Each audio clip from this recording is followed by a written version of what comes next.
Olá, zebristas! Estamos começando mais um Zebrismo, seu programa de futebol e entretenimento.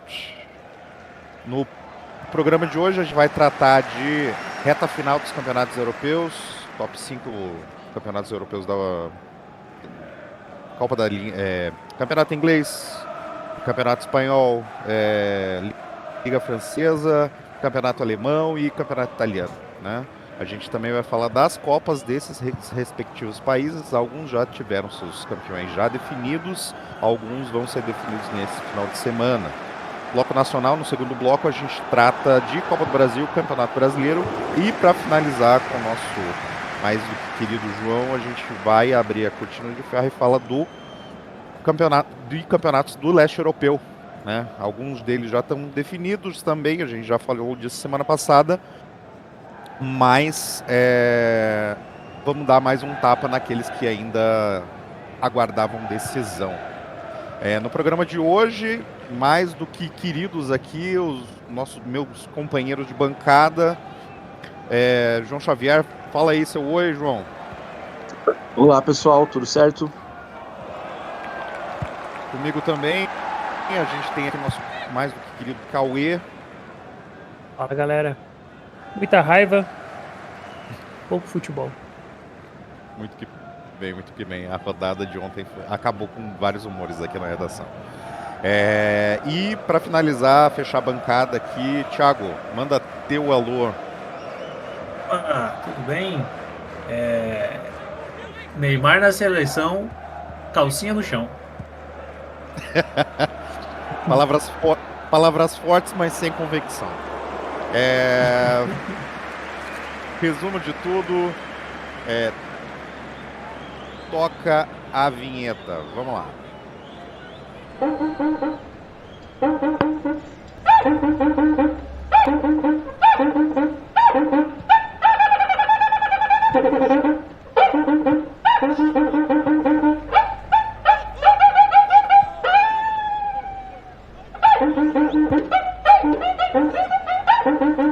Vamos lá, pessoal. Começando pelo começo, né? Vamos falar de Premier League, reta final aí. O Arsenal fez questão de dar emoção a esse campeonato. Um negócio que estava resolvido, ressuscitaram o City na reta final, faltando 2 jogos. O Arsenal joga com o Burnley segunda-feira, esperando o resultado de City e Aston Villa, que acontece no domingo, né? Vai passar o domingão azarando aí o Manchester City. Cauê, você como o canhoneiro oficial dos zebrismos, como é que tá a expectativa? A expectativa é... Eu não acho que o Arsenal vai ter muita dificuldade jogando em casa contra o Burnley. A expectativa vai ser para um empate do City, que eu também acho que não vai acontecer, né? Mas vai observar o jogo ali, tranquilo, depois faz o seu papel. E na última rodada, o Arsenal tá com 4 gols de margem pro Manchester City, né, de saldo. Então, um empate, tese, garante o título na última rodada pro Arsenal. Então, acho que vamos depender tudo desse domingo para saber se o Arsenal vai ter que ganhar os 2 jogos, porque o City pode meter 4 no Aston Villa, né, que você falou? Na verdade, o City joga esse fim de semana a final da FA Cup. Ele vai pegar ele joga na quarta só. Ele pega o Bournemouth na semana que vem e daí o Aston Villa, pela Premier League. Na terça-feira, às 15h30, contra o Bournemouth. Fora de casa, né? Aí, então... Fora de casa. Então o Arsenal joga antes, então não vai secar. Mas eu acho que o Arsenal tem todas as chances possíveis de ganhar os 2 jogos. Não acredito que vai deixar escapar esse ano, pelo menos. Mais do que tudo, precisa ter fé na vida, né, Cauê? A esperança é a última que morre, né? Justíssimo. O campeonato também tem algumas definições não só para título entre Arsenal e City, Aí também tem algumas vagas para Champions League, né? O United está definido já como a terceira vaga, mas ainda temos briga entre Liverpool, Aston Villa, Bournemouth e até correndo lá atrás tem o Brighton, né, João? Isso. Amanhã, o jogo que abre a rodada é Villa e Liverpool, em Birmingham. Então é confronto direto, nenhum dos dois está garantido ainda. Claro, né? É provável que eles classifiquem, porque os dois estão 4 pontos na frente do Bournemouth em sexto. E o Bournemouth recebe o City, né? Jogo muito difícil para os dois lados. Até falando da briga pelo título, o Arsenal com certeza vai ganhar do Burnley. Não tem como não ganhar do vice-lanterna, já que não briga por nada. Vai ficar ali 5 pontos na frente com um jogo a mais. E aí é isso. O jogo de Bournemouth e City vai definir muito em questão de título e em questão de Champions League. Claro, o Bournemouth tá bem encaminhado, para caso não vá para Champions, aí para ficar na Europa League e, na pior das hipóteses, na Conference. O Brighton tá em sétimo, né? Ainda tem chance. Lembrando que a final da FA Cup vai ser Chelsea e City. Caso o City vença, abre uma vaga extra pro 8º lugar, que no momento é o Brentford. Mas ali a gente tem, matematicamente, ainda tem Sunderland, Fulham, Everton e Chelsea, ainda com chances também de conseguir essa vaga. Perfeito. E lá na rabeira, né, a gente já tem definições de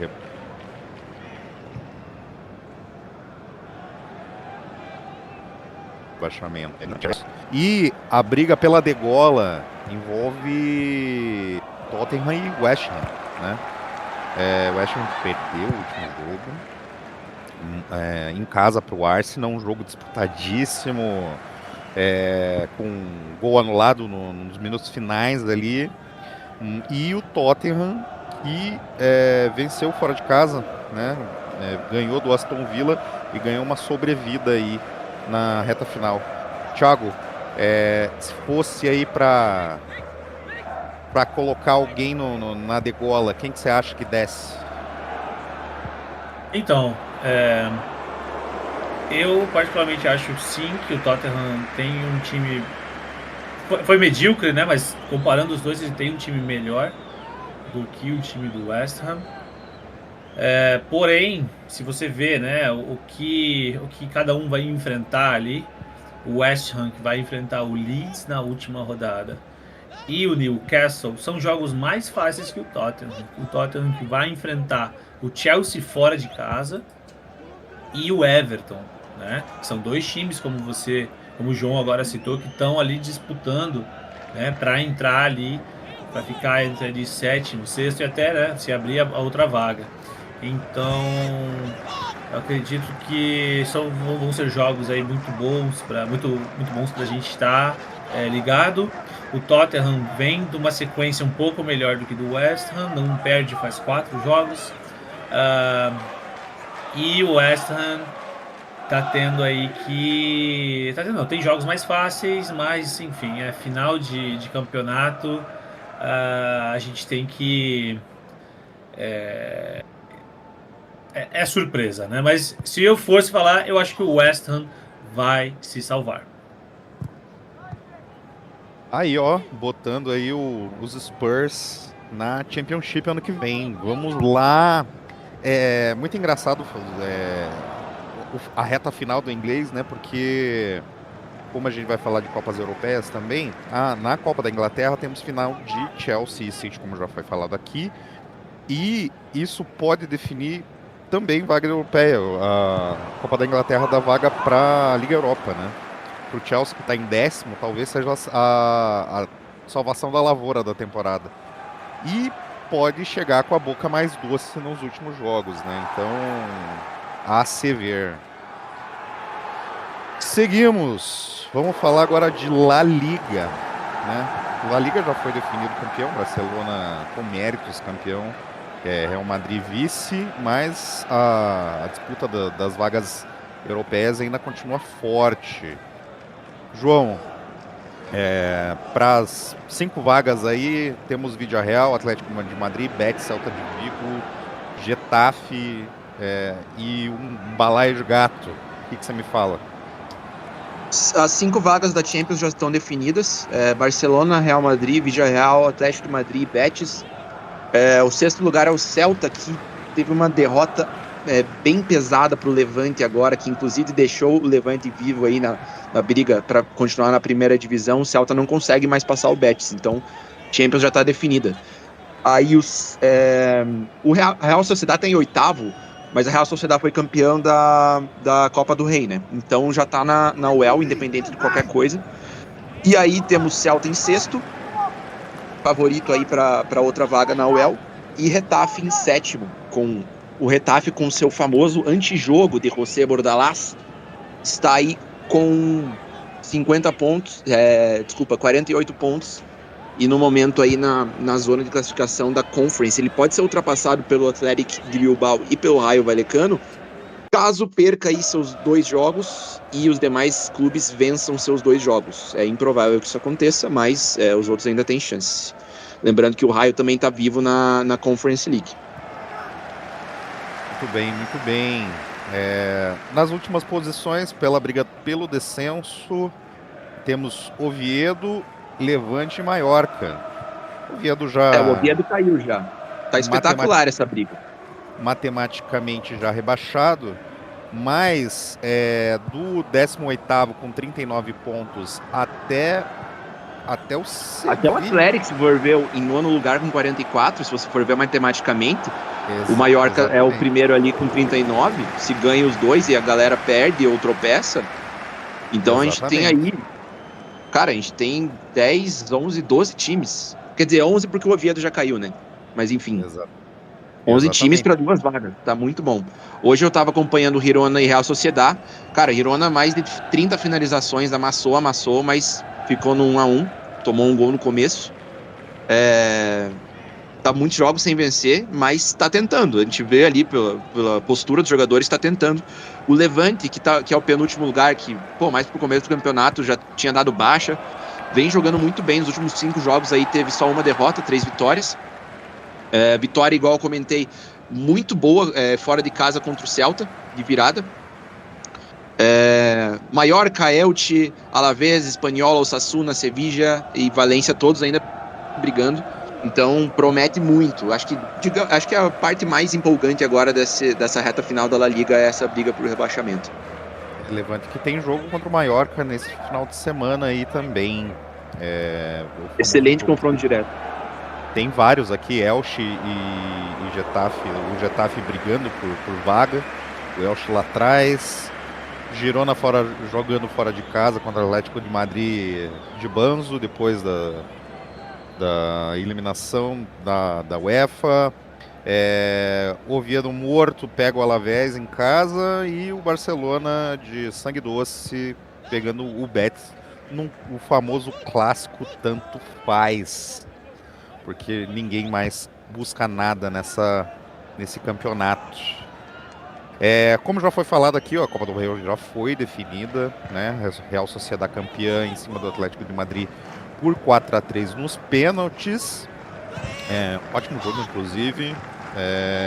Vamos seguindo agora rumo à França.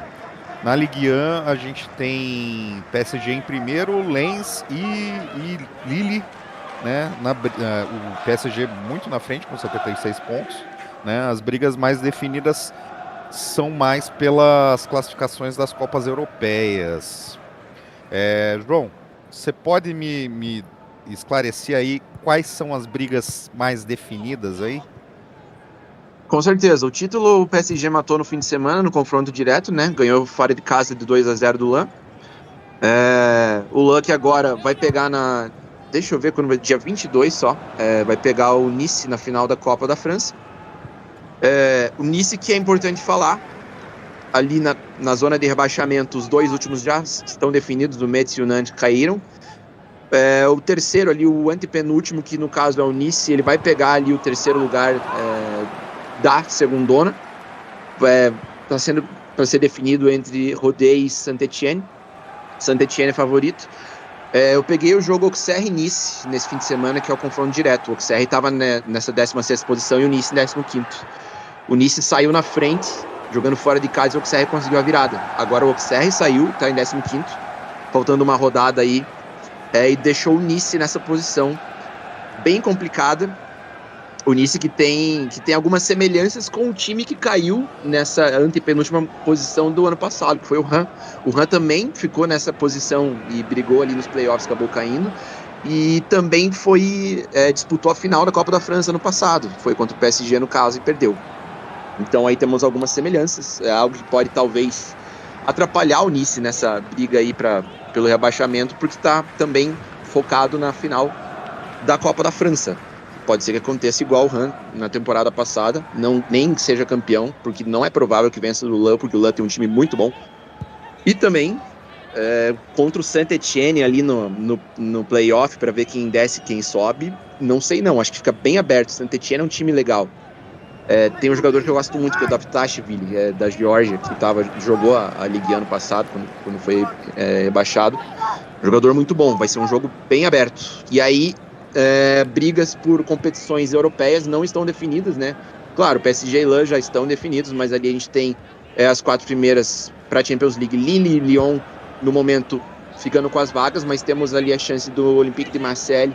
Não, desculpa, só o Rennes, o Olympique de Marseille não consegue passar. O Rennes ainda pode passar. Lyon e Lille, então a gente tem essa última definição. E a sexto lugar ali para a Conference está com o Olympique de Marseille, mas o Mônaco ainda tem chance de passar. Lembrando que se o Lille for campeão da Copa da França, a gente abre aí para o 7º lugar.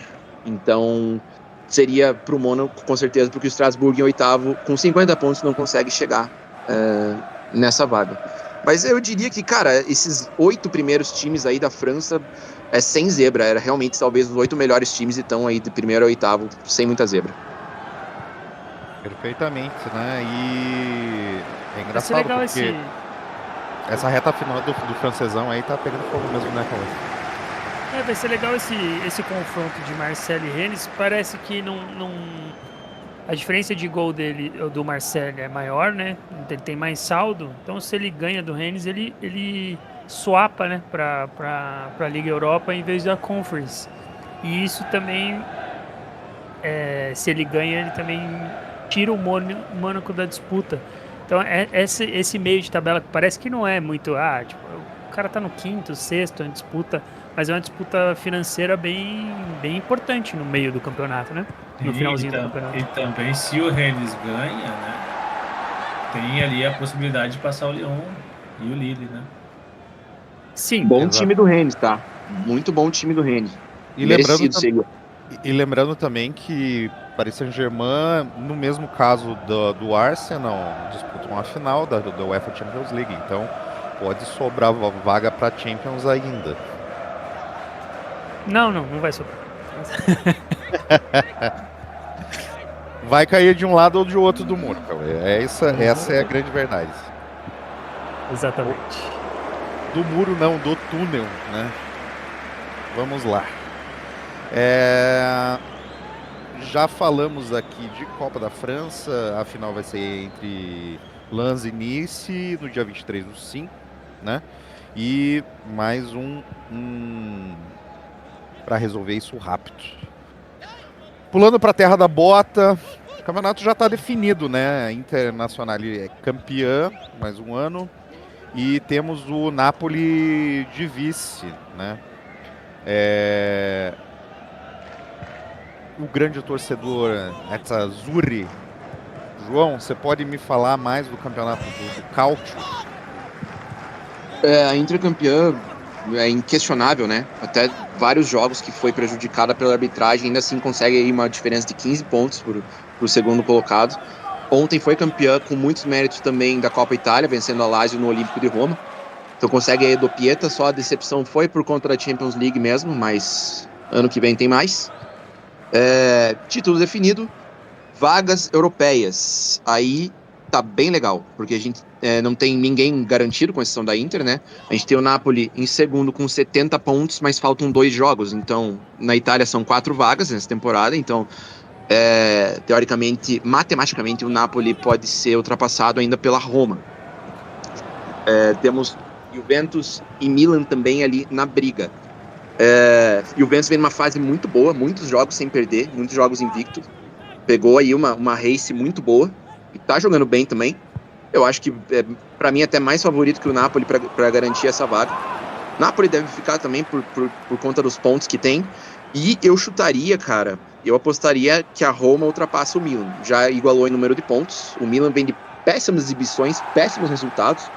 E a Roma, o contrário, né? Vem numa crescente absurda. Então, claro, né? A Roma vai pegar a Lazio agora no clássico. Mas a Lazio não briga por mais nada. Então, eu acho que tá bem aberto. Claro que a Lazio não vai fazer jogo tranquilo, não vai deixar a Roma ganhar facilmente, mas a Roma tem muito mais ambição e tem um time melhor também, comandado aí pelo Gasperini. Tem até o brasileiro Wesley jogando na ala esquerda, muito bem, inclusive. Deve ser convocado para a seleção, mas como lateral direito. Ali na sexta colocação temos o Como, que também tem chance de Champions League. Tem um time muito bom no comando do Fábricas, joga muito bonito, joga sempre muito para frente. Alguns jogadores muito bons, como o Kuhn, ponta, o Baturina, o Dulvica, centroavante, está jogando muito bem também. Os volantes ali, o Perrone e o Nico Paz, excelentes também. Forte candidata a conseguir essa vaga também, porque pega o Parma em casa, na 37ª, e depois o Cremonese fora, caso a Cremonese aí ainda, não sei se vai estar brigando ainda para ser rebaixado ou não, então tem grandes chances. 7º lugar ali para a Atalanta na Conference League, já definido, porque o Bolonha em 8º tem 6 pontos a menos, então basicamente já está definido. E daí na zona de rebaixamento já temos Pisa e Hellas Verona já rebaixados, e a outra vaga aí entre Cremonese, que no momento está na zona, e Lecce. Então está aberta ainda essa vaga. O Lecce tem a tabela teoricamente mais acessível, porque vai pegar dois times que não brigam por mais nada, né? Pega o Sassuolo e o Genoa. Então, enquanto que a Cremonese pega o Como muito forte, como jogando em casa, brigando aí por Champions e competições europeias. E também vai pegar o Udinese, que não briga por mais nada, mas é um time muito bom. Eu gostei do Udinese na temporada. Eu achei que ia brigar para não cair no pré-campeonato, mas boas exibições. Jesper Karlsson, volante, jogando o fino da bola. O Zaniolo reencontrou a sua boa fase. Então é jogo difícil. Eu diria que a Cremonese cai mesmo, mas tá em aberto ainda. Perfeito. O final da Copa Itália foi ontem, né? A Inter ganhou de 2-0 da Lazio. Thiago, você já chegou a acompanhar o jogo ontem? Não vi jogo. Não vi o jogo. Exatamente. Mas assim, uma coisa que eu queria comentar sobre a Série A, né? Ali o João pontuou bem. Uma coisa que, cara, assim, incrível, né? Como em 2 anos o time do Combo na Série A já chega para as cabeças, né? É aquilo que o João falou, né? Um time que, poxa, acho que 5 ou 6 temporadas atrás estava jogando Série C, né? E conseguiu se reestruturar, assim, meus parabéns aí pro Como. Ele é tem que servir de modelo aí, né, para muitos outros times aí que tem esse desejo, né, de reestruturação. Mas sobre a Copa eu vou dever aí. O projeto é muito sério, com bastante investimento. O Fábricas teve proposta da Inter para ir no começo da temporada, recusou para ficar no Como, então foi bem tentador da parte dele, mas ele acreditou no projeto. Contratações excelentes, igual eu comentei aqui, Baturina, com excelentes jogadores, joga muito bem. Alguns aí não devem ficar, né? O Nico Paz pertence ao Real Madrid, deve voltar, mas eles estão com investimento, ainda mais conquistando as vagas para as competições europeias, vai entrar mais grana. E acho que só tende a crescer. Temporada que vem eles vão brigar muito por Champions, eu acho. E eles sobreviveram ao Álvaro Morata, né? Apesar do Morata estar no grupo, eles estão indo bem. O titular é o Dulvicas, né? Muito mais jogador que o Morata. Mas o Morata, não sei, talvez ele seja meio parça ali do Fábricas, né? Espanhol também. Deve ser bom de grupo, né? Famoso bom de grupo. É isso aí, pessoal. Maravilha! E finalizando Terra da Bota, pulamos aí para a Alemanha. A grande surpresa da temporada, né? O Bayern campeão alemão. 86 pontos, né? A gente tem mais uma rodada a ser jogada. Thiago, você tá com a tabela aberta aí? Opa. Vamos dar uma passada sobre as possibilidades, né? As 4 vagas aí, Bayern já garantido, né? Borussia também. E a briga de foice fica entre RB Leipzig, o Stuttgart, o Hoffenheim e possivelmente até o Leverkusen para a briga sobre UEFA Champions League, né? Leipzig já tá. O Leipzig já tá com 4 pontos, né? Só tem mais uma É rodada. verdade. Isso, Verdade. Leipzig já tá garantido. Pois é, né? Grande. A emoção do campeonato alemão é uma coisa maravilhosa, né? O Bayern ali com 117 gols feitos, né? É quase o dobro do segundo colocado. Então, meus parabéns, né? Assim, parece aniversário daquele primo que todo mundo sabe que, né, se formou na Federal, PhD, fala 7 línguas, e você só dá o presente para ele todo ano, né? E o resto tá ali na batalha. Eu acredito que pelos jogos aqui, a gente não vai ter muita surpresa não, tá? Creio que vai continuar da maneira que tá. Eu acredito que o Hoffenheim não vai ter muito problema em vencer o Mönchengladbach. Como é que fala isso aí, João? Me ajuda. Mönchengladbach, obrigado. E é isso. Assim, eu acredito que essa tabela não vai mudar. Do jeito que tá, vai ficar. E você, Dan Santos? Muito que bem. Eu acho que a tabela na parte de cima tá mais ou menos definida, né? A gente também tem uma briga interessante acontecendo na rabeira do campeonato alemão, né? Nem São Paulo, nem Heidenheim, nem Wolfsburg estão sequer ou garantidos de descenso ou de permanecer. O 16º lugar ainda briga num playoff com o terceiro lugar que sobe, né, da série B, da B-zona alemã, né, João?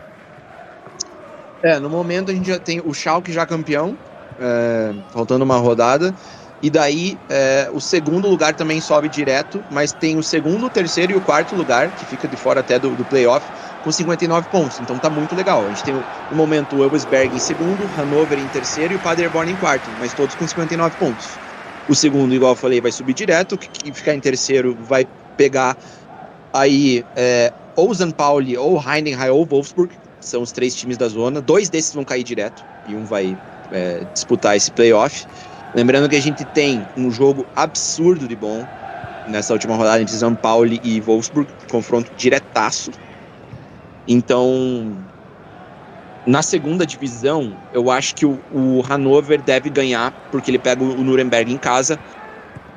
O Elversberg, que é um time de uma vila bem pequena, e ano passado ele foi super bem, quase subiu também, pega o Preußen Münster, que já tá rebaixado, também deve ganhar, então já tá um pouco que definido isso. Se correr tudo do jeito que a gente espera, o Elversberg deve subir direto, o Hannover vai pegar aí o time que a gente não sabe quem que é entre os 3 que eu mencionei da Bundesliga. E o Paderborn pega o Darmstadt fora de casa, que é um jogo já um pouco mais difícil. O Darmstadt é um time um pouco melhor, mas também não briga por nada. Então tem uma vida um pouco mais complicada. Realmente o Paderborn depende de tropeços alheios aí. Então, mas tá excelente, porque igual eu mencionei, na Bundesliga tem o confronto direto, São Paulo e Wolfsburg, e o Heidenheim vai receber o Mainz em casa. É favorito porque o Mainz não briga por mais nada, apesar do Mainz ter um time ligeiramente mais forte, não vejo tanta diferença. Eu gosto muito da Bundesliga porque eu acho todos os times bons, os 8 times eu acho bons times, com muita intensidade, jogam muito forte, muito pra frente. Não tem meio termo, tanto que a prova disso tá aí, né? Até a última rodada, até a lanterna ainda tem chances. Então é isso, eu tô basicamente bem ansioso. E essa briga zonas europeias está muito boa também, porque o Hoffenheim vai pegar o Gladbach fora. O Gladbach não iria por mais nada, e o Hoffenheim em vários jogos teve uma boa campanha como visitante. Ele amassa mesmo estando fora de casa, então para mim é favorito para ganhar do Gladbach. Então vai precisar que o Stuttgart vença o seu jogo dificílimo fora de casa contra o Frankfurt para conseguir aí a vaga na Champions. O Frankfurt que precisa ganhar para conquistar a vaga na Conference, tá dependendo aí dessa vitória, e torcer contra o tropeço do excelente time do Freiburg, que recebe o Leipzig, não brigando por mais nada, mas Freiburg, lembrando que está vivo aí na Europa League também. Então, meta final da Bundesliga é excelente, promete muito. Muito bem, pessoal. E na Copa da Alemanha temos final, né, nesse sábado. O Bayern joga contra o Stuttgart, né, e define o campeão da Copa da Alemanha. Feito, pessoal. Vamos encerrar esse bloco aqui e já vamos falar de Copa do Brasil agora. Pegamos o avião e voltamos para a terrinha. Vamos falar dos jogos que aconteceram, a segunda perna dos jogos que já aconteceram, né, da fase 16 avos. Temos jogos rolando, inclusive temos Chapecoense e Botafogo acontecendo no momento. Alguns jogos já foram, algumas eliminações já foram definidas, né? A gente tem o Internacional venceu o Atlético em casa por 3-2. Cruzeiro ganhou do Goiás 1-0. Fluminense ganhou de 2-1 do Operário no Rio de Janeiro. O Juventude ganhou do São Paulo 3-1. O Vasco ganha do Paysandu 3-2 ontem. Ainda ontem, Coritiba em casa perde para o Santos. Perdão. O Vasco e Paysandu foi 2-2. 2-2, perdão. Coritiba em casa perde para o Santos 2-0. E ainda ontem tivemos Mirassol 2-1 em cima do Bragantino, o famoso clássico sem torcida. Ainda ontem tivemos a Jacupiense recebendo o Palmeiras, perdendo em casa de 4-1. Ceará e Atlético Mineiro empataram também ontem, né? O Galo se classifica nos pênaltis, 4-2 nos pênaltis. Remo ganha do Bahia 2-1. E, como havia mencionado, né, Chapecoense enfrentando agora o Botafogo, tá 0-0 o jogo. Ainda hoje temos Atlético Goianiense e Atlético Paranaense às 19. O Confiança enfrenta o Grêmio às 19 também. Jogo de volta entre Corinthians e Barra, hoje é 7h30. CRB recebe o Fortaleza e o Vitória recebe o Flamengo. Esse é o giro da Copa do Brasil.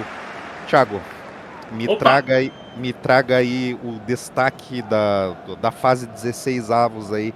Você acha que o que aconteceu que seja fora da curva? A maior parte dos resultados era o esperado, né? Cara, fora da curva, eu acho que é um jogador chamado Ferreirinha do São Paulo. O que esse cidadão fez, cara? Meu Deus. Ele não fez nada, mano. Não, ele mostrou que ele é um jogador ímpar, né? E -1 é ímpar, né? Então, assim, ó, cara, é fenomenal. Ele não fez nada, tio. Ele não fez nada, pelo amor de Deus. O juiz compensou porque era para ter sido expulso. O Caleri era para ter sido expulso 5 minutos antes. O Luciano se machuca, entra o Ferreirinha. E ele compensou, ele não teve culhão de expulsar o Caleri. E aí viu qualquer lance do Ferreirinha. O Ferreirinha foi disputar espaço, não foi um soco, não foi uma agressão. Ele foi disputar espaço e tomou o vermelho de otário mesmo. Pedala Robinho aquilo ali. Mas enfim, eu acho o grande destaque, tá? vem para o goleiro Everson, tá? Que deu a volta por cima, né? Depois de ter sido dado, né, um gol contra dele, o time perdendo de 2-0, consegue buscar, né, e fazer um gol ali bem no finalzinho, aos 90 minutos, assim,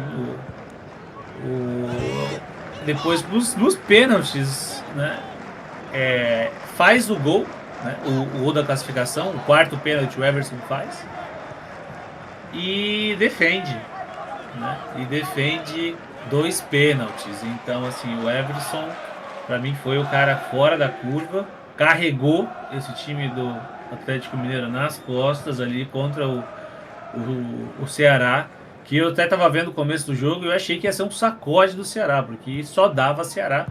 Acredito que era 40 minutos do primeiro tempo, o Atlético Mineiro não tinha dado um chute a gol, né? Enfim. Mas o que temos aqui? É isso, como você falou, nada muito além do esperado. Muitos cartões vermelhos, né? A gente tá vendo aqui.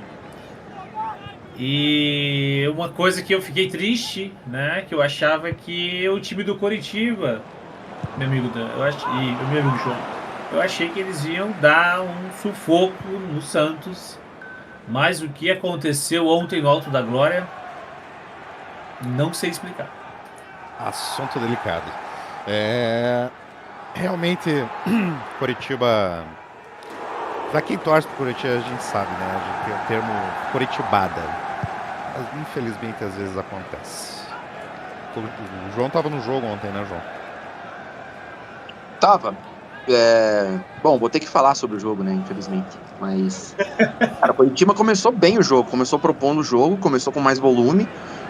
Até passou uma falsa impressão de que poderia ganhar com certa facilidade. Toma o gol. Jogou do lado, né, no começo. E daí sentiu muito. Sentiu muito e rapidamente tomou o segundo. Aí, depois disso, teve bastante posse. Controle do jogo, um posse de bola, digamos, ineficiente, porque não teve um lance de perigo. Só ficou tocando bola. O Santos também gostou do jogo.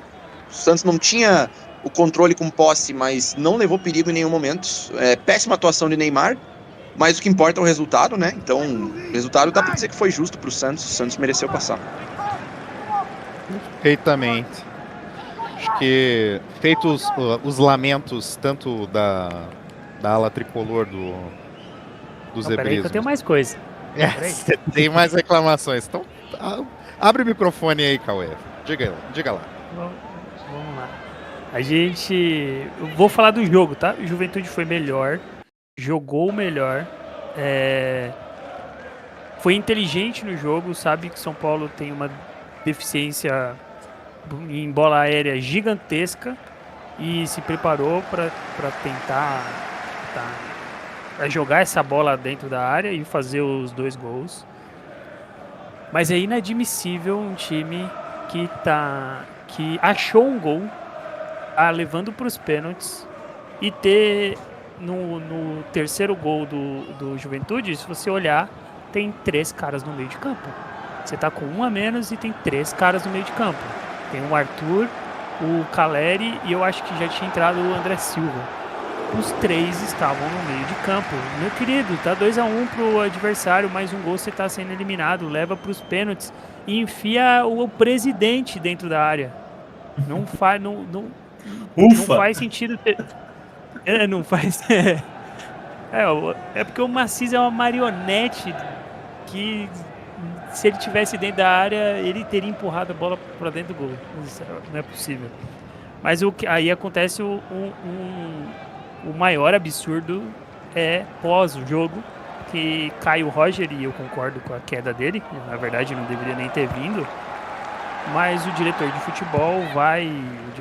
futebol, Rui Costa, vai para a coletiva e fala que a responsabilidade é partilhada por todos da diretoria, a responsabilidade de demitir. Sendo que 2 meses atrás, quando ele tirou o Crespo, que era fazia um bom trabalho, era líder do campeonato, tinha um time que era difícil de... não era um ótimo time, mas era um time difícil de bater. Ele te dificultava o jogo. Ele coloca e ele fala na coletiva e a responsabilidade é dele e do Rafinha.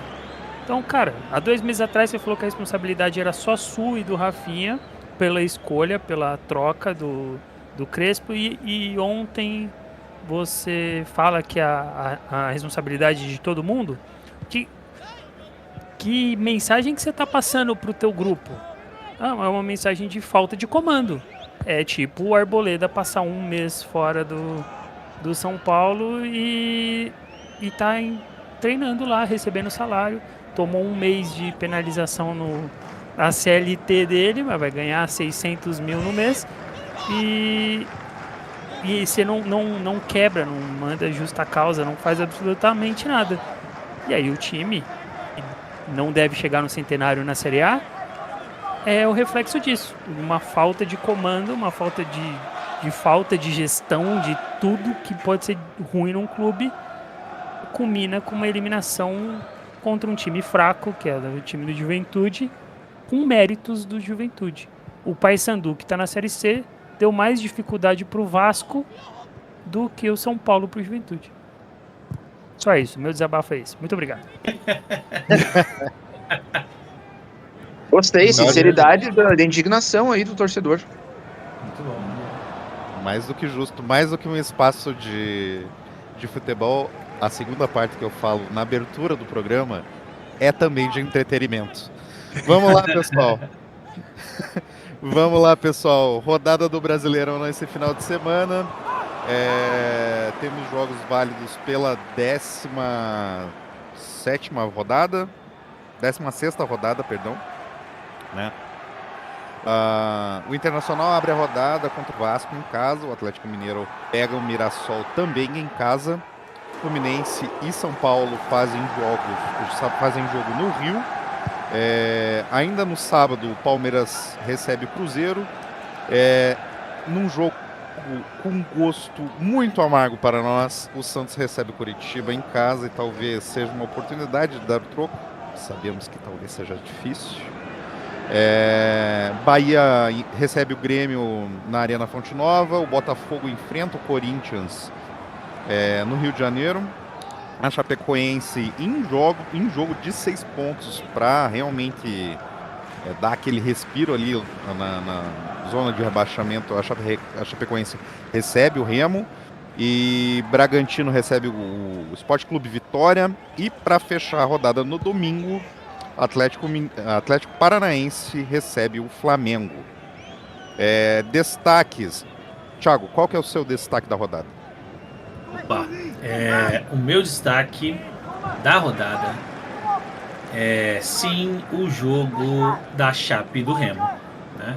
São 2 times ali que estão na degola, que tem que mostrar alguma coisa, e eu acho que o Remo vai passar o carro. Se bem que acabei de escutar aqui que a Chapecoense fez 1-0 no Botafogo, né? Pela Copa do Brasil, mas é outra coisa. É outro campeonato, é outra coisa. Eu acredito sim que o Remo, fora de casa, vai enterrar a Chapecoense. Mas outro jogo interessante, tá, que a gente vai ter é Bragantino e Vitória, né? 2 times ali, um com 20 pontos, outro com 19, que estão, né, oscilando. Vitória, derrota. E eu acredito que vai ser um jogo bem aberto, um jogo bem legal de se ver. Com muitos lances, muitos gols. Fora isso, posso dizer o destaque menos, o destaque ruim também ou não? Eu acho É permitido válido. Isso? Com certeza, eu acho válido. Aqui, ó, esse jogo do Internacional e Vasco, né, se eu pudesse, assim, parar e nunca assistir um jogo na minha vida, acho que seria esse. São 2 times aí que não vem apresentando um bom futebol. Perfeitamente. Cauê, qual o seu destaque da rodada? O melhor jogo, na minha opinião, vai ser Palmeiras e Cruzeiro. O Cruzeiro não veio uma fase... Não começou bem o campeonato, mas vem numa fase boa, né? O Palmeiras é o líder do campeonato, vem de 2 empates. Empatou com o Remo, mesmo sendo fora de casa, empatou com o Remo. Essa zebra eu acertei, hein, pessoal? E inclusive o Dan falou aqui semana passada que ia ser empate esse jogo. Que loucura.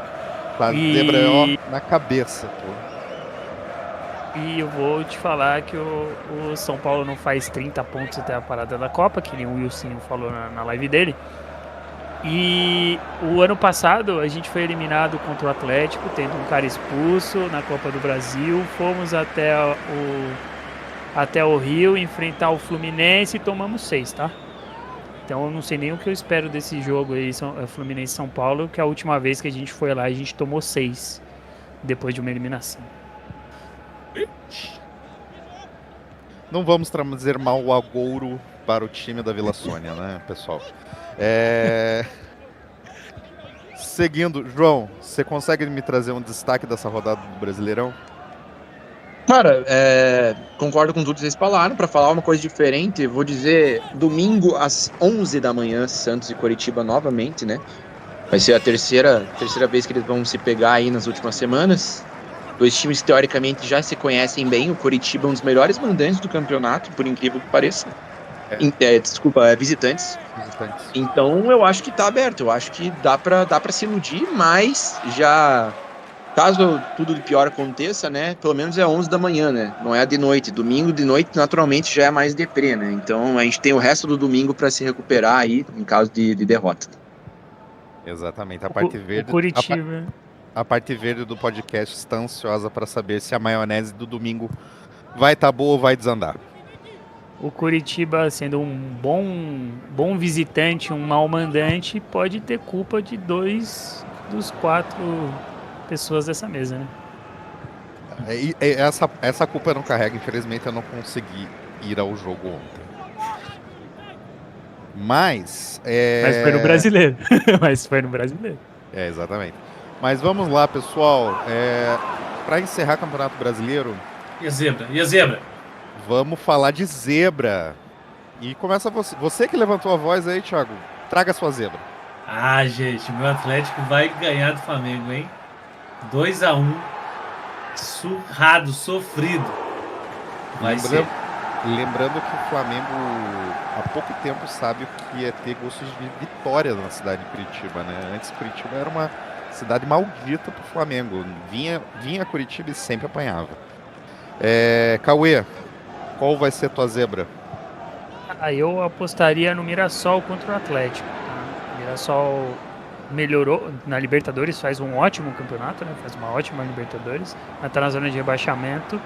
O Atlético tá um desastre. Era para ter perdido ontem. O Ceará amassou, fez 2-0 e amassou o Atlético. O Atlético achou um gol, levou para os pênaltis, aí virou uma loucura, né? Mas se eu fosse apostar em alguma zebra nessa rodada, seria no Mirassol contra o Atlético fora de casa.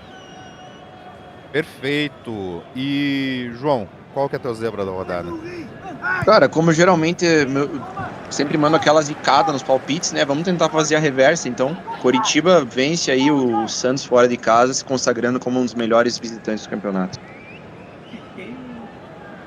Perfeito, João. É assim que a gente gosta. E você, Dan? Qual que é a sua? Eu acho que a zebra da rodada, por incrível que pareça, vai ser o São Paulo ganhando do Fluminense fora de casa. Eu acho que ambos os times se equivalem. Eu acho que eles estão em momentos bem parecidos na tabela, inclusive. Fluminense sofrendo muito na Libertadores e fazendo um bom campeonato. Já o São Paulo, talvez com uma troca de comando técnico, possa realmente dar um furor, um sopro de vida no elenco, né? E voltem a jogar bola, porque esse mesmo elenco como era o nome do técnico do começo do ano? Era o Crespo. Era o Crespo. Produzia muito, era um futebol pragmático, mas era um futebol de qualidade do time de São Paulo. Então alguns ajustes, né? Era pelo menos difícil ganhar de São Paulo. Talvez perderia, como perdeu do Palmeiras na semi do Paulista. Mas era difícil. O Palmeiras teve que jogar a bola para ganhar de São Paulo. Esse time do Roger, você não podia jogar botão que você ganhava. Perfeitamente. Aí, fechando o bloco do Brasil, vamos abrir a cortina de ferro e falar do futebol do leste europeu, com a palavra João Xavier. Passando aqui que essa semana a gente teve diversas copas, né, a serem decididas. Os campeonatos nacionais, praticamente todos já decididos, o único que falta é o da Romênia, entre Universitatea Cluj e Craiova, que foram justamente as equipes que se enfrentaram ontem na grande final da Taça da Romênia, onde o Craiova ganhou nos pênaltis. O jogo deu 0-0, Craiova ganhou aí no jogo único, né, nos pênaltis. Teve um gol anulado do Universitatea Cluj, bem anulado, né, foi impedido, mas que poderia ter mudado o rumo do jogo. O jogo foi bem equilibrado, então o Craiova é campeão da Taça da Romênia e briga justamente com a Universitatea Cluj ainda pelo título da Liga. A gente também teve ontem a final da Copa da Croácia entre Dinamo Zagreb e Rijeka. O Dinamo já era campeão da Liga e dominou o Rijeka do começo ao fim. Foi um verdadeiro amasso, o placar de 2-0 até um pouco mentiroso, porque Dinamo no primeiro tempo, 2 bolas na trave, muito mais intenso. O Rijeka não deu um chute no gol. Mesmo com o Toni Fruk, que na minha opinião é um dos melhores jogadores da Croácia, deve ir para a Copa também, do Rijeka, deve ir para um time grande também, porque ele joga muito bem. O Rijeka estava com o desfalque do Tel Barisic na zaga, que é muito bom também, vai perder a Copa também. Não sei se ele já seria convocado ou não, mas porque tem muitas opções boas na zaga da Croácia, né? O Erlich do Midtjylland, o Csajatar, do Real Sociedad, o Šutal, enfim, muitos bons jogadores, o Vardiol. A Croácia está muito bem ali de jogadores em todas as posições. Então temos aí o Dinamo com a sua dopieta aí, né? O double, ganhando a Liga e a Taça. Na Eslovênia, a gente teve a Lumini, que é da primeira divisão, e o Brinje Grosuplje, que é da segunda divisão, tá brigando aí para subir. Possivelmente vai pegar os playoffs contra o penúltimo lugar da Série A. O Alumini ganhou com um golzinho no segundo tempo, 1-0. Também tivemos a final da Taça da Sérvia ontem, o Zvezda contra o Vojvodina. Jogo muito bom, os dois melhores times da Sérvia hoje, com certeza. O Vojvodina hoje está à frente do Partizan em futebol jogado. Não é à toa que é vice-líder também do campeonato. O Vojvodina saiu com 2-0 na frente, aí digamos uma zebra, né? E o Zvezda conseguiu um empate com o zagueiro Rodrigão, excelente zagueiro brasileiro, com um gol no último lance. E daí, né, nos pênaltis, o Zvezda é campeão, então também conseguindo o double aí, campeão da Liga e da Taça. Também tivemos o segundo jogo da final da Copa da Bósnia, no derby de Mostra, entre Zrinjski e Veleš. O primeiro jogo tinha dado na casa do Zrinjski 1-0 para o Zrinjski, e o Zrinjski ganhou novamente de 1-0, mas eu assisti o jogo, eu achei até uma arbitragem um pouco tendenciosa. O jogo até foi paralisado no segundo tempo, porque a torcida do Vélez estava protestando, jogando sinalizadores, fez aquele fervo. O juiz até deu um pênalti bizarro para o Zrinjski no fim do segundo tempo, quando o Vélez pressionava, tentava um empate. O goleiro Katic do Vélez defendeu, excelente goleiro, jovem, muito bom. Infelizmente, na minha opinião, injustamente não foi convocado, e a Bósnia, que já divulgou, né, a sua lista para a Copa, não está entre os 3 goleiros convocados para a seleção. Na minha humildíssima opinião, o Slomslic não é um bom goleiro, é o goleiro reserva da seleção. O titular é o Vácil, joga Bundesliga pelo São Paulo. O Slomslic joga pelo Rijeka, que perdeu ontem para o Dinamo. Ele inclusive frangou no primeiro gol do Dinamo ontem e colecionou falhas, né, nessa temporada pelo Rijeka. Então, na minha opinião, o goleiro do Vélez merecia muito mais, até porque é um jovem muito promissor. Então fica aí a indignação. E outras Copas. Na Armênia, o Noah ganhou hoje do Urartu. Aí não é bem leste europeu, mas são outros países que eu gostaria de destacar, outras Copas que foram legais. Fim de semana, o Bodoglimt ganhou do Bran nos pênaltis. Jogo muito bom, muitos gols. E o excelente time do Bodoglimt já... Agora não é surpresa para ninguém, né? Todo mundo conhece, mas é um excelente time. Foi excelente campanha nas competições europeias nos últimos anos. Campeão da taça da Noruega. Na Dinamarca, hoje, a gente teve Midtjylland e Copenhagen na final. O Copenhagen jogou no seu estádio, fez um fervo no jogo, a torcida, tentou pressionar, mas um golzinho no fim do Midtjylland deu o título para o Midtjylland. Hoje também tivemos Mjällby e Hammarby na final da Taça da Suécia. O Mjällby, que é um time de uma vila bem pequena, foi campeão da Liga Sueca pela primeira vez no ano passado, vai jogar competições europeias, e conquistou também o seu primeiro título hoje da Taça da Suécia. Então, é fase, com certeza, a melhor fase da história desse time. Os torcedores estão nas nuvens aí. O Hammarby, que é um time tradicional, perdeu por 2-1.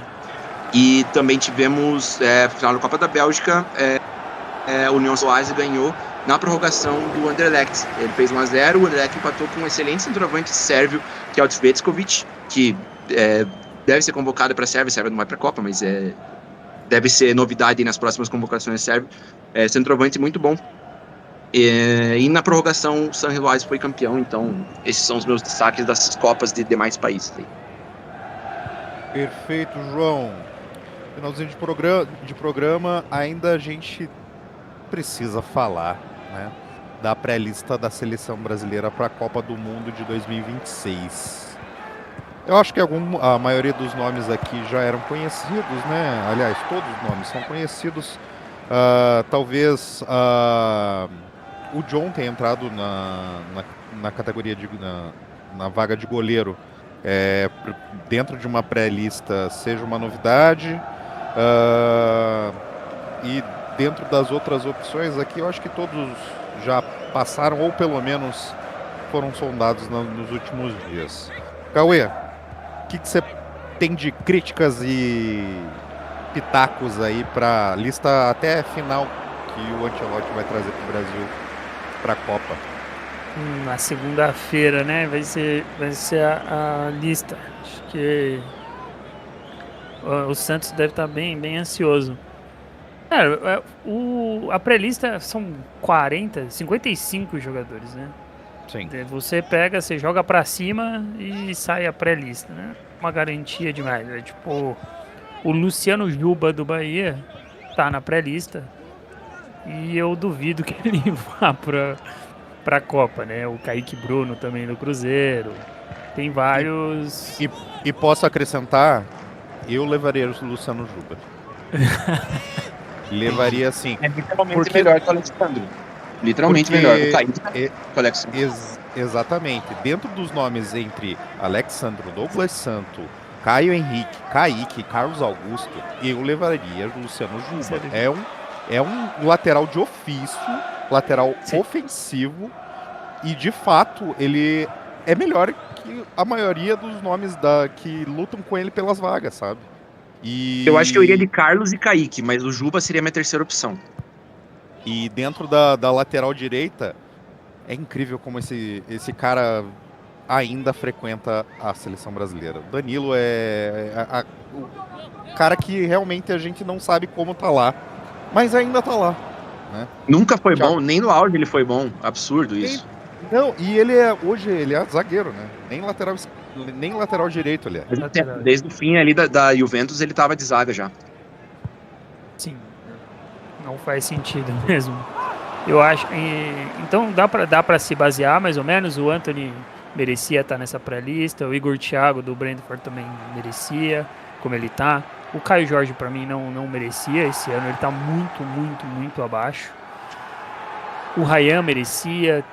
Se você pegar os atacantes, não tem nenhum assim que você fala, não, é um absurdo estar aqui nessa lista. Só que só tem 7 vagas, né? 6 ou 7 vagas, depende de como ele vai convocar. E aí vai o Neymar, né? Eu, Cauê, não levaria o Neymar. Não acho que ele tem imposição física, ele não é um cara de grupo. Todo mundo gosta muito dele, mas ele não sei se ele aceitaria ficar no banco ou alguma coisa do tipo. E aí o Ancelotti colocou ele na pré-lista e isso vai reverberar até segunda-feira, até ele sacramentar a convocação. Eu ainda levaria em consideração dentro de uma pré-lista que o Ancelotti ele tem um plano bem específico, assim. Essa Copa de 26 ele pegou no final da rabeira, né? Então, claramente não é uma Copa que ele planeja sequer uma disputa séria de campeonato. Mas dentro dos nomes que deveriam ser sondados para o próximo ciclo, não tem como não falar do Igor Paixão, que já está detonando há pelo menos umas 4 temporadas na Europa. E sequer é. Muitos anos, né, cara? Muitos anos jogando muito e ele sequer é cogitado. Isso é um absurdo, isso. Exatamente. E jogando muita bola. Foi campeão holandês com. Foi campeão holandês. Estava fazendo um ótimo campeonato com o Olympique na França. Tem boas participações em UEFA Champions League. Cara, simplesmente inacreditável ele sequer ser mencionado, né? E, Thiago, você tem alguma crítica a essa pré-lista aí? Você acha que caberia mais nomes?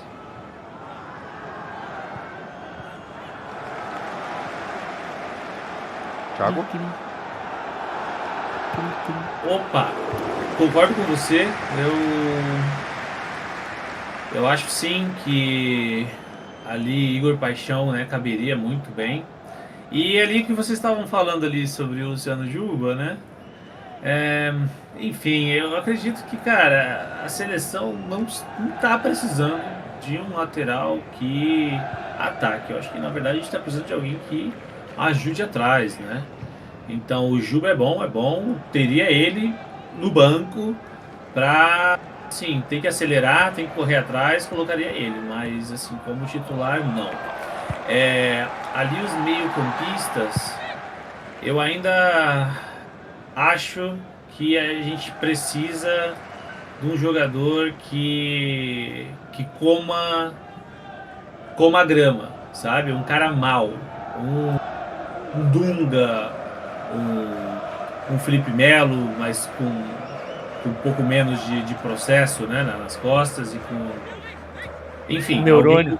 alguém bravo, com pelo menos os 2 neurônios, porque alguém brabo, entendeu? Que leve isso pra frente. O Casimiro, né, é o que a gente tem hoje pra fazer isso, mas com aquela carinha ali de Jigglypuff não dá, né? O cara é cheio de procedimentos estéticos na cara, mano. Não dá, não tem expressão, né? Você não sabe se ele tá bravo, chorando, rindo, né? É complicado. E olha, ele não fala português. E sinceramente, a opção de banco do Casemiro hoje é o Fabinho. E eu não sei como é que o Fabinho joga hoje, porque ele se escondeu na Arábia Saudita. Cara, pode ser até preconceito, mas jogador que joga na Arábia não deve ser convocado pra seleção brasileira. Não deve. Fim de papo. Tem pelo menos outro aí, eu acho que no gol, que realmente tomou um piruzaço. Bento, horrível. Cara, no gol, Bento e Ederson é uma piada serem convocados, né? Uma piada realmente, de mau gosto. Cara, comprova que o Mister não assiste jogos, né? Porque eu vejo os jogos do Turcão ali, o Ederson esculachado, a torcida odeia ele, ninguém gosta dele. Péssimo goleiro, falha direto. E além dessa lista aqui, tem bons nomes. Eu gosto do John e do Carlos Miguel, são bons goleiros.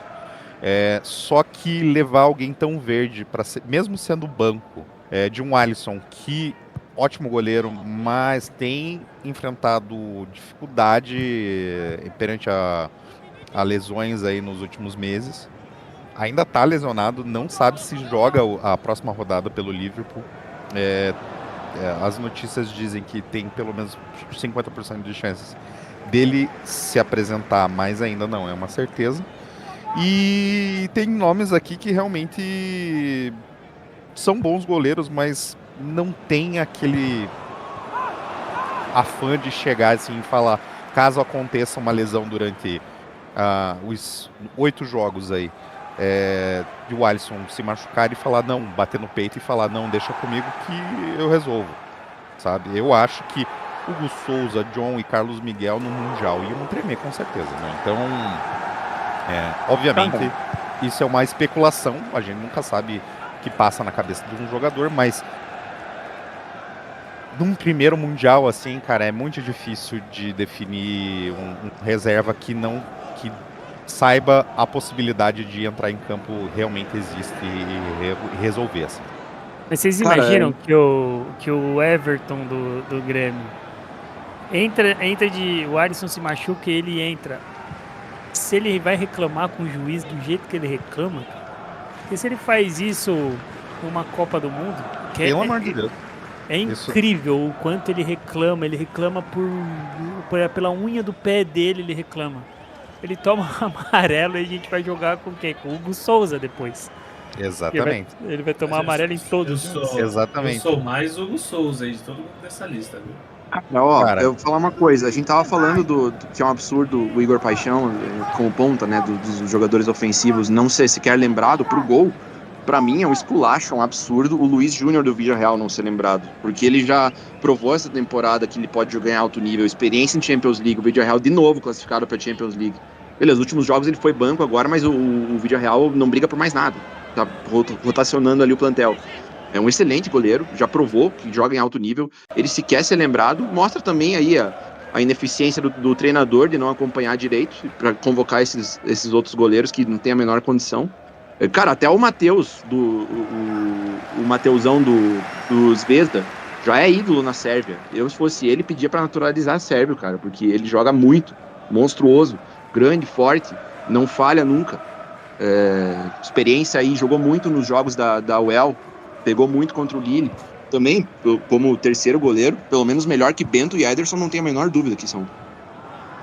Perfeito. Fechamos então, pessoal. Últimos recados. Vamos começar pelo Thiago. Thiago, dê seu boa noite, boa tarde. Boa noite aí, pessoal. Todo mundo aí acordado e torcendo aí, né? Pro Neymar levantar esse caneco aí pra seleção. Contém ironia. Certo, certo. Cauê, seus últimos recados. A gente vê que o Tchouaméni foi convocado para a Copa do Mundo pela França e os pugilistas ficam tristes por essa convocação. Não só os pugilistas, como o Valverde também. João, deixe seu alô aí. Eu acho que a gente destacou muita coisa legal que vai rolar nesse fim de semana, mas vou destacar novamente, meu principal destaque, estou super ansioso para sábado às 10h30 da manhã, todos os jogos simultâneos da última rodada da Bundesliga, que promete muito. Maravilha. Pessoal, ótimo programa. Agradeço aí aos ouvintes por estarem acompanhando. Lembrando sempre, o Zebrismo é um projeto novo, a gente conta muito com o apoio de vocês. Compartilhe nas suas redes sociais. Não deixe de valorizar, dar like, compartilhar o episódio. E até a semana que vem, pessoal. Um beijos e tchau!